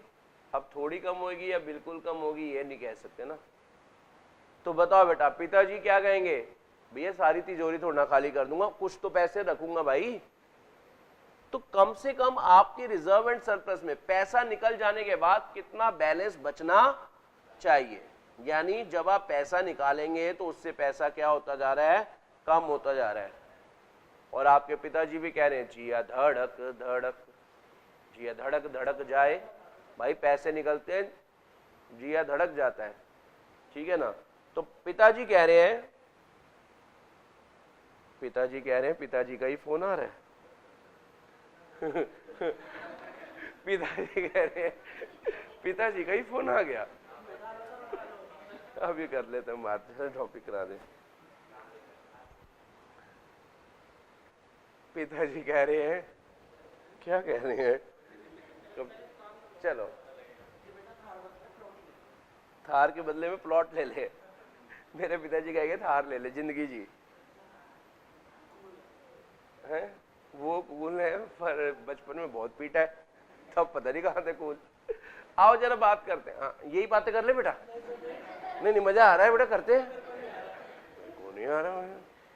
वापिस आएंगे तो आपकी जो रिजर्व एंड सरप्लस है उसमें कितना बैलेंस बच जाना चाहिए, यानी रिजर्व एंड सरप्लस में कितना बैलेंस बच जाना चाहिए, मतलब आपको इतना पैसा रिजर्व एंड बैलेंस में छोड़ना पड़ेगा, बाकी आप यूटिलाइज कर सकते हैं। तो कितना, 15% of paid up share capital. बेटा 15% ऑफ किसका, 15% of paid up share capital कम से कम रखना पड़ेगा, यानी बाकी यूज कर सकते हैं फॉर डिस्ट्रीब्यूशन ऑफ कौन सा, डिविडेंड।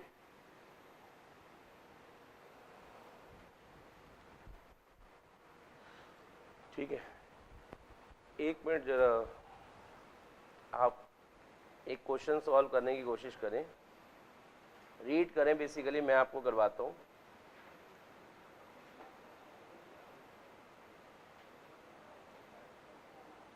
ये क्वेश्चन है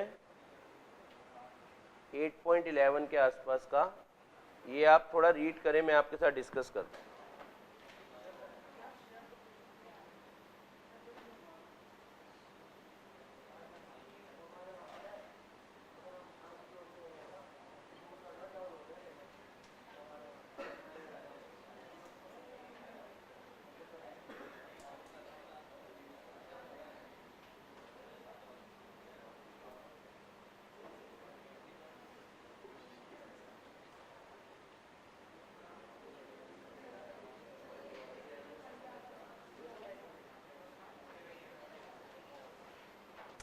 अब इधर बात करते हैं हम, है?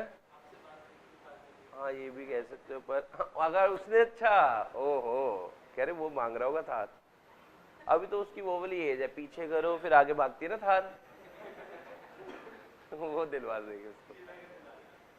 अब उसमें तो कुछ भी दिलवा लो, आधी 50-100 रुपए की है, कोई भी दिलवा दो। चले ई रिक्शा, चले चलो सुनना, एक कंपनी है, ये एग्जाम्पल आपका इंपॉर्टेंट है, आप थोड़ा सा ध्यान देंगे, पेज नंबर 8.10 पर या 8.11 पर आप सब जब आएंगे। क्या है, Capricorn industries limited. Capricorn industry limited एक कंपनी है जिसकी पेड अप शेयर कैपिटल कितनी है, 200 लाख। तो आप भी मेरे सामने ना सॉल्व करेंगे ये क्वेश्चन को। पेड अप शेयर कैपिटल कितने की है जल्दी बताओ, 200 लाख। उसके अलावा एक्यूमुलेटेड रिजर्व्स यानी रिजर्व एंड सरप्लस भी हैं कंपनी में, कितने के, 240 लाख के। अब loss for the year ending, current year loss कितना है, लिख लो जरा और बताओ बेटा। Dividend was declare at the following rate in the previous 3 years, और पिछले 3 साल में आपने ये सब डिविडेंड का रेट यूज करा है। अब आपसे पूछ रहे हैं करंट ईयर में लॉसेस है, तो what is the maximum rate at which company can declare the dividend for the current year, और अगर कंपनी डिविडेंड देना चाहे तो करंट ईयर में कितने का डिविडेंड दे सकती है। आजो जी आजो। तो पहला सवाल, हेलो सुनो, ध्यान देंगे। कंडीशन नंबर 1 क्या है बताओ, रेट ऑफ डिविडेंड कितना हो सकता है, पिछले 3 साल का बताओ क्या है, 9 प्लस डिवाइड बाय 3, 10.33%। अच्छा, यानी अगर मैं अमाउंट पूछूं तो कितना डिविडेंड दे सकते हो आप, 10.33% ऑफ है, किसका दोगे, पेड अप शेयर कैपिटल का ना। तो बताओ तो फर्स्ट कंडीशन का अमाउंट कितना आ रहा है, amount can be paid as dividend. First condition क्या कह रहे हैं, amount can be paid as dividend, कितना बोलो ना, 10.33% ऑफ किसका, 200 लाख, 20.66 लाख। शर्म है, कह रहे कैलकुलेटर निकालता हूं, बताओ। हल्की सी भी अंदर शर्मिला टैगोर है, बिल्कुल नहीं। बताओ इस अमाउंट के लिए कह रहे हैं मैं एक बार कैलकुलेटर निकालता हूं।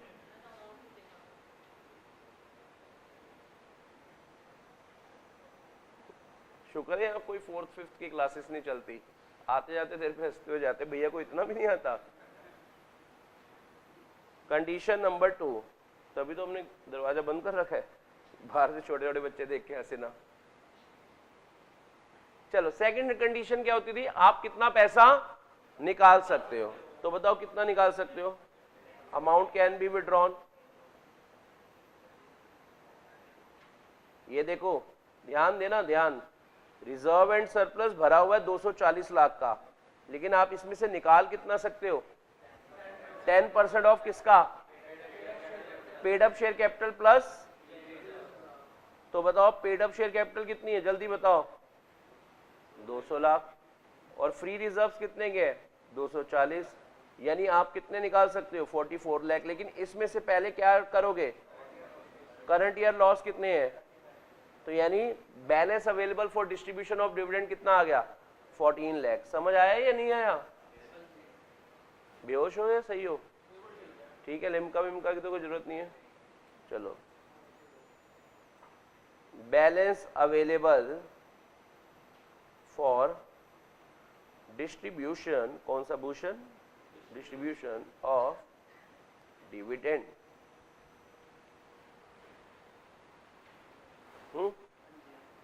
दो बातें समझ आई आपको, गुड यार। थर्ड कंडीशन क्या थी, कंडीशन नंबर 3, बताओ बेटा, रिजर्व एंड सरप्लस में कितना रह जाना चाहिए, 240 था, कितना रह जाना चाहिए, 15% रह जाना चाहिए, 15% रह जाना चाहिए। 15% ऑफ किसका, 15% of paid up share capital, यानी paid up share capital 200 lakh की है, तो यानी 30 लाख रह जाना चाहिए। तो 240 में से 30 रह जाना चाहिए, यानी 210 यू कैन यूज। 210 लाख से आप 210 लाख का आप डिविडेंड दे सकते हो। थर्ड कंडीशन कह रही है आप 210 लाख का डिविडेंड दे सकते हो। अब मेरा आपसे एक सवाल है, किसकी बात माने, कंडीशन 1 की बात माने, कंडीशन 2 की बात माने, या कंडीशन 3 की बात माने। मैं अब आपको एक बार एक एग्जांपल समझाता हूं, आपको समझ आ जाएगी 101% की बात। जैसे मान लेते हैं आज मुझे पार्टी पर जाना है, ठीक है, वैसे कोई जाना वाना नहीं है, किसी ने बुलाया नहीं है, तुम कभी बर्थडे सेलिब्रेट करो, मुझे बुला लिया करो, ठीक है, मैं खराब करने आ जाऊंगा, आगे बात करेंगे। सुनो मेरी बात, मैं ना बेटा पार्टी पर जाने लगा, 8 बजे थे, ठीक है। अब मैं जैसे ही जाने लगा, पिताजी मिल गए, कह रहे कहां जा रहे हैं, मैं कहा वो पार्टी थी आज। मुझे भी ऐसे ही पूछना पड़ता है, ये नहीं है कि हम बड़े हो जाते हैं तो हमें कुछ भी करो, नहीं। मैंने कहा पार्टी है वहां जा रहा हूँ, टाइम से आ जाइयो 12 बजे तक। पॉइंट समझ आ रहा है आपको? मैं कहा ठीक है पिताजी। अभी मैं आगे ही गया, हे माँ माता जी, हे माँ माता जी मिल गई। कौन? माता श्री। माता श्री जी अरे कहाँ जा रहा है, कहाँ जा रहा है? मैं कहा दोस्तों के साथ जा रहा था, पार्टी वार्टी है। तेरा तो रोज का ही काम है। मैं कहा नहीं, रोज का है, वीकेंड का है। कह रहे टाइम से घर पे आ जाओ। मैं कहा ठीक है। कह रहे 11 बजे तक ना घर के अंदर चाहिए। समझ आ रहा है आपको? अभी बस गेट पार करने ही लगा था, अचानक से देवी जी ने दर्शन दे दिए। ठीक है ना? खुशबू है तेरे शहर दी। वाइफ जी ने दर्शन दे दिए। कहाँ जा रहे हो? सुनो। मैं कहा मेरा नाम ही सुनो है। सुनाओ क्या कहना है? मैं पार्टी जा रहा था, बस यही बातें बताता रहूं, टाइम से घर पर आ जाना। मैं कहा हाँ पता है, आ जाऊंगा टाइम से। कितने बजे तक? मैं कहा जब तक तुम कहो। कह रहे हैं 9:30 बजे घर आ जाना। मैं कह रहा हूं मैं जा ही नहीं रहा भाई। 8 वहां जाएंगे, वहां जाके बोलेंगे मैं हाँ यार मैं जा रहा। इससे बढ़िया बात ही खत्म करो। यही जीवन है बेटा। तो अब बताओ बेटा, अगर मैं 9 बजे ही घर आ जाऊं, सारे खुश हो गए या नहीं हो गए? यस और नो? मैंने पिताजी की भी बात मान ली, माता जी की भी बात मान ली, वाइफ की भी बात मान ली। मेरा आपसे एक सवाल है, यही तो है विच एवर इज अर्लियर। यानी अगर मैं ये तीनों कंडीशन का which ever is lower follow कर दूं तो यानी मैंने तीनों कंडीशन को फुलफिल कर दिया।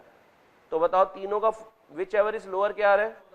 पहला क्या कह रहा है? आप 20,66,000 का डिविडेंड दे सकते हो। दूसरा कह रहा है आप 14 लाख रुपीस तक का डिविडेंड दे सकते हो। तीसरी कंडीशन कह रही है आप 2,10,000 का डिविडेंड दे सकते हो। तो विच एवर इज लोअर?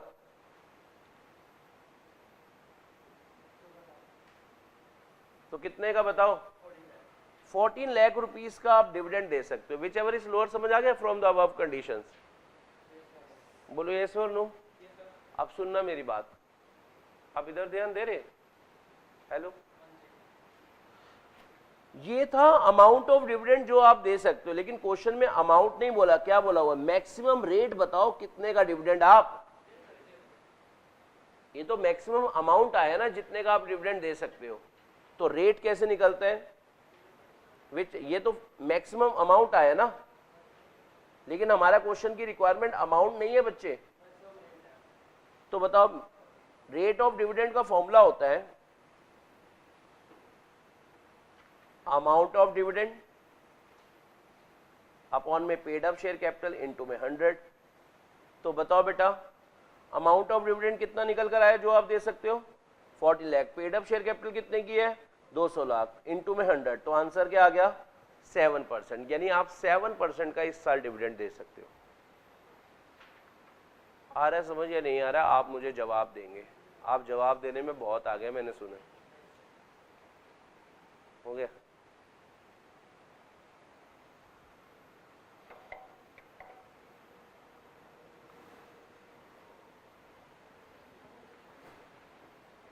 एक और एग्जाम्पल पढ़ते हैं, आपको और अच्छा समझ आ जाएगा।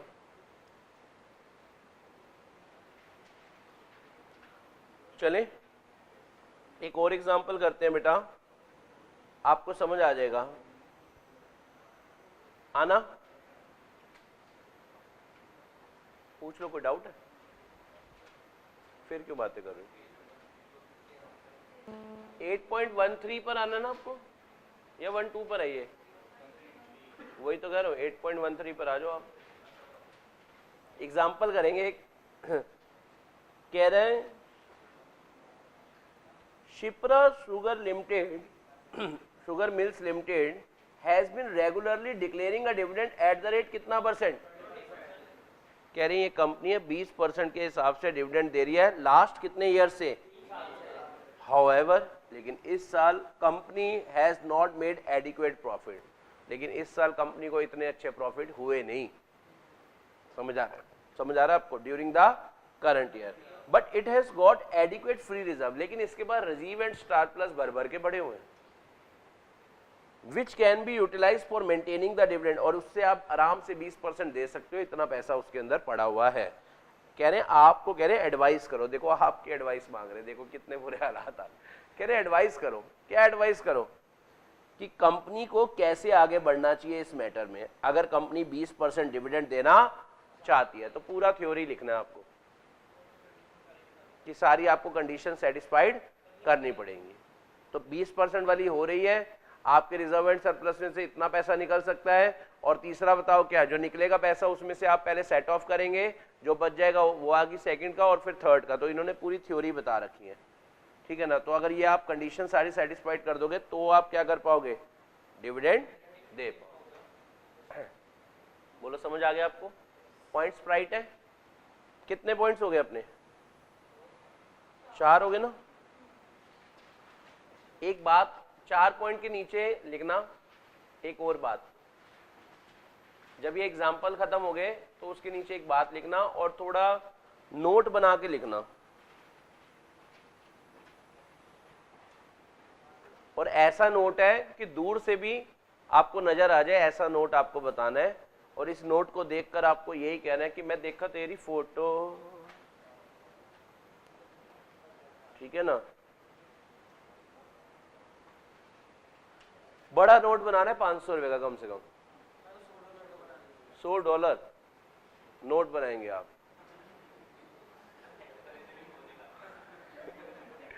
आप अपने ई रिक्शा के अलॉय व्हील डलवा ले, बहुत है आपके लिए, उधर आओ। $100 आगे बात करेंगे। अब यहां पर बताऊं क्या है, कह रहे हैं जो 100% गवर्नमेंट कंपनी होती है, जो कौन सी होती है? नहीं मजा नहीं आया, दोबारा भाई तेज नहीं बोलना, ऐसे नहीं। क्या कह रहा हूं, जो 100% क्या होती है उसके बारे में बात करते हैं। कह रहे 100% गवर्नमेंट कंपनी को रूल 3 में बताई गई कंडीशन फुलफिल करने की जरूरत नहीं। यही पॉइंट है, ये देखो। कह रहे the condition prescribed by rule 3, जो रूल 3 में कंडीशन बता रखी है, आर नॉट एप्लीकेबल, नहीं लगती, यानी नहीं हो लगदा। क्या? रूल 3 किस पर? चोरी चोरी छुप किस पे? To a government company. कौन सी government company? In which entire यानी 100% of the paid up share capital is held by कौन? सीजी, एसजी या फिर सीजी प्लस एसजी। यानी 100% गवर्नमेंट कंपनी पर 100% गवर्नमेंट कंपनी को रूल 3 में बताई गई कंडीशन नहीं हो लगता, ठीक है ना। मैं लिखवाऊंगा, यही लिखना है आपने। देखो फिर 100% गवर्नमेंट कंपनी पर रूल 3 की कंडीशन एप्लीकेबल नहीं होती। 100% गवर्नमेंट कंपनी पर रूल 3 में बताई गई कंडीशन एप्लीकेबल नहीं होती। 100% गवर्नमेंट कंपनी मतलब 100% गवर्नमेंट कंपनी कौन सी होगी? जिसमें सारी पेड अप शेयर कैपिटल किसके पास है? ठीक है ना। 100% गवर्नमेंट कंपनी पर रूल 3 में बताई गई कंडीशन एप्लीकेबल नहीं होगी, मतलब वो ये बिना कंडीशन सेटिस्फाइड करे भी डिविडेंड दे पाएगी, है ना। आगे समझ? अच्छा,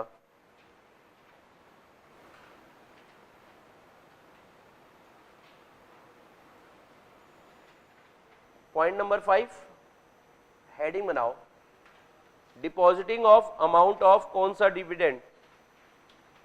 लिखो जरा, depositing of amount of dividend.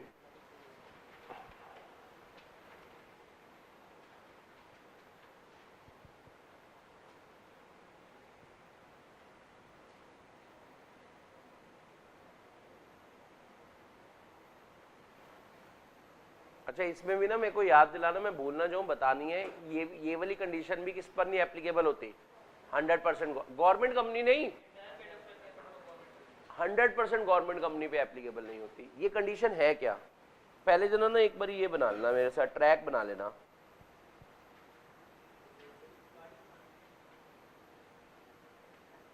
सबसे पहले रिकमेंडेशन ऑफ डिविडेंड होती है,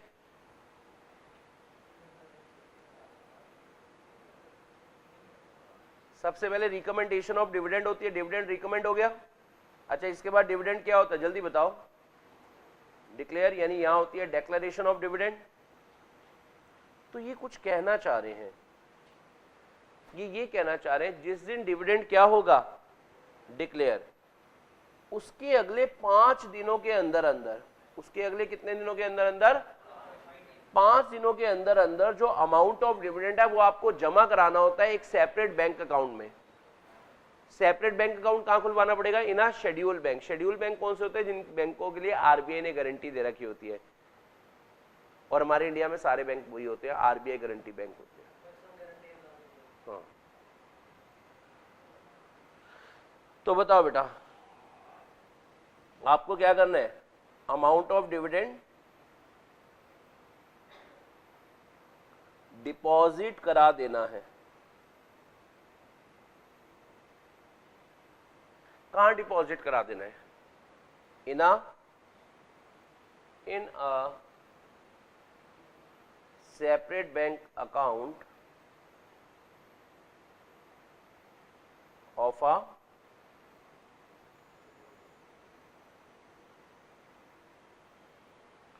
बोल दो, कुछ आया समझ?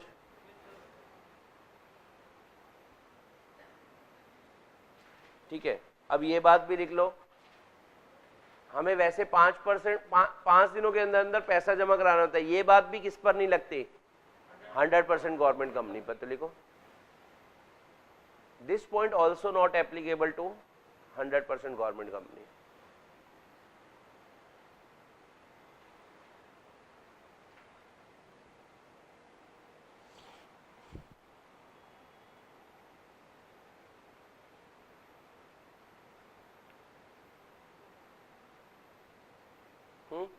कितने पॉइंट हो गए अपने, लिख लिया आपने? This point shall also be not applicable to 100% government company. कह रहे ये वाला पॉइंट 100% गवर्नमेंट कंपनी पर एप्लीकेबल नहीं होता। बोलो आपको समझ आया हो तो बताओ यहां तक का पॉइंट। अब अगला पॉइंट क्या है, पॉइंट नंबर कौन सा बनेगा, लिखो पेमेंट ऑफ डिविडेंड।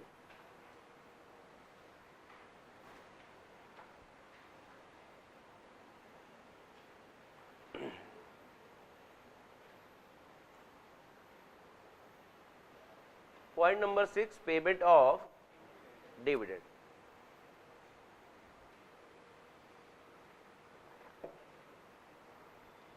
देखो इधर ध्यान देना, आपने डिविडेंड डिक्लेयर करा, 5 दिनों के अंदर अंदर पैसा कहां पर रखवा दिया, separate bank account of a schedule bank.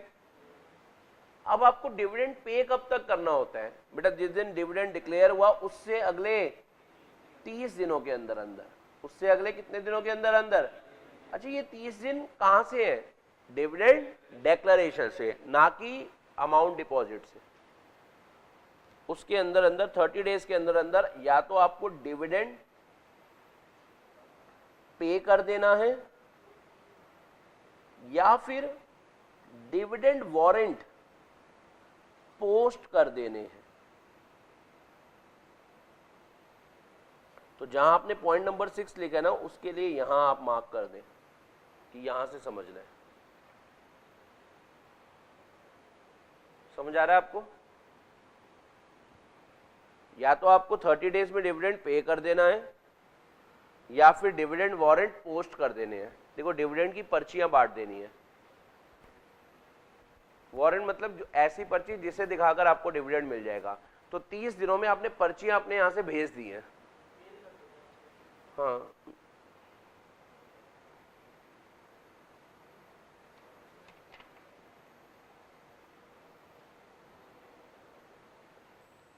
बोलो समझ आया आपको या नहीं आया? या तो 30 डेज में आपको डिविडेंड पे कर देना है या डिविडेंड वारंट पोस्ट कर देना है। चलिए आगे। अब पॉइंट नंबर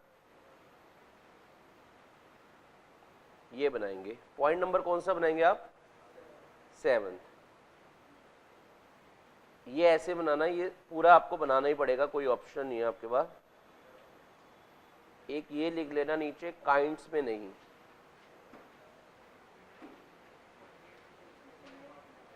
थोड़ा जुमे जो पठान करूं या ठीक है कर दूं?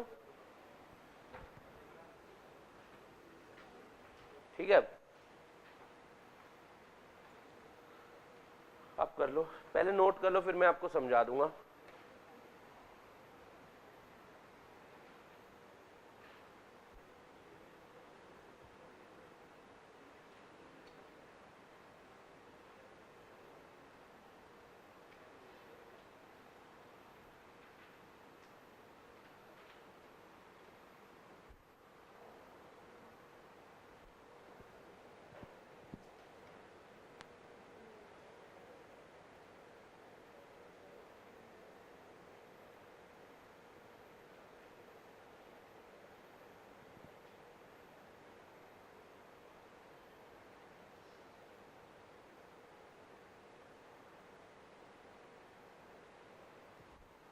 बहुत ही आसान है आपको पढ़ते हुए, निधि के अलावा वाले इधर वाले तो आपको समझ भी आ गए होंगे। कह रहे हैं आप डिविडेंड किस किस रूप में दे सकते हैं। आप डिविडेंड कैश के रूप में दे सकते हैं, आप डिविडेंड चेक से दे सकते हैं, डिविडेंड वारंट दे सकते हैं, डिविडेंड इलेक्ट्रॉनिक मोड में भी पे कर सकते हैं, NEFT RTGS, ठीक है ना। लेकिन डिविडेंड काइंड में नहीं दे सकते। जैसे एक कंपनी है रियल एस्टेट कंपनी, ये क्वेश्चन है आपका है, एक रियल एस्टेट कंपनी है, वो क्या कर रही है, अपने सभी मालिकों को एक एक फ्लैट दे रही है एज डिविडेंड, काइंड में डिविडेंड देना चाह रही है, तो ये डिविडेंड काइंड में देना अलाउड नहीं है।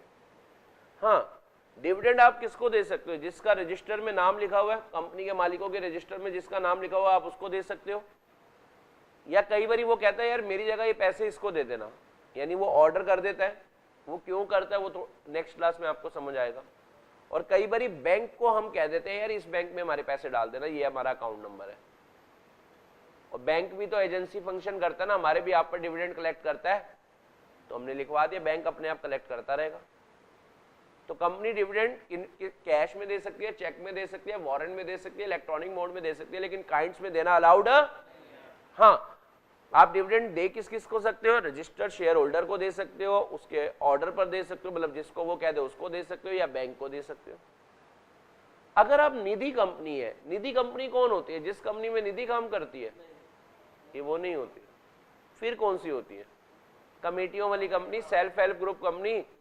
तो कह रहे हैं उस कंपनी के अगर मेंबर्स को हम डिविडेंड देना है कैश में, ठीक है ना, और वो लोग कैश में डिविडेंड लेने नहीं आए 30 दिनों तक, तो फिर भैया अगर 30 दिनों तक वो डिविडेंड लेने नहीं आते तो यही डिविडेंड का अमाउंट हम क्रेडिट कर देंगे उनके अकाउंट में, जो उनका अकाउंट है ना हमारे मेंबर हमारे यहाँ पर, हम उनके अकाउंट में ये क्या कर देंगे, प्लस कर देंगे अपने आप।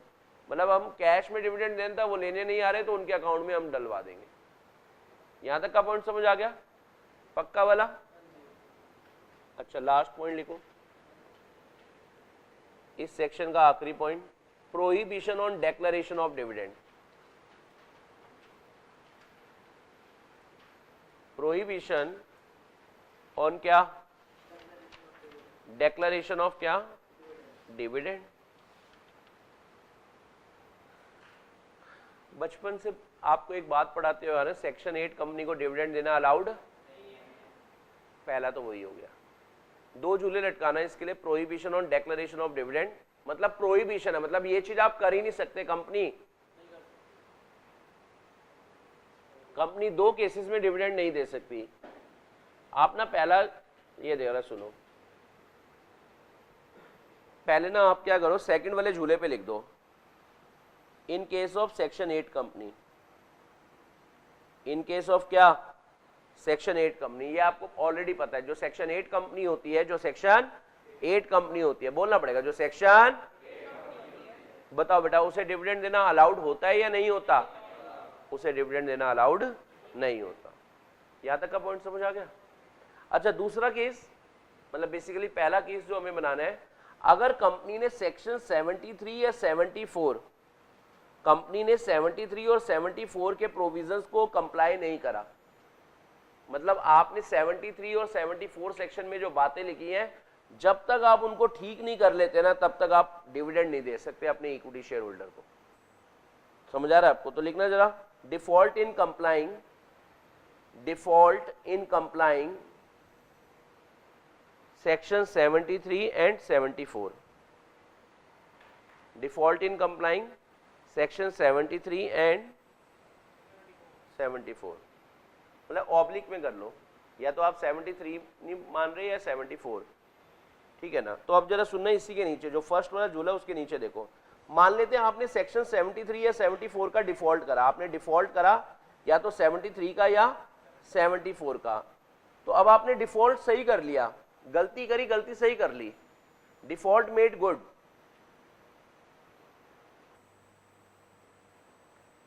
तो जब तक ये गलती आपने सही नहीं करी तब तक आपको डिविडेंड देना अलाउड नहीं है, लेकिन गलती ठीक होने पर अब आप डिविडेंड दे सकते हो, ये बना लो उसके नीचे, अब आप डिविडेंड दे सकते हो।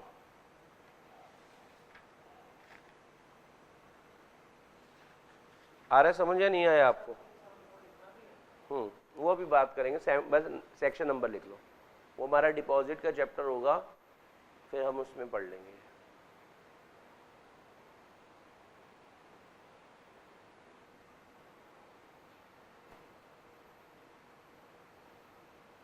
एक लाइन लिखवानी है,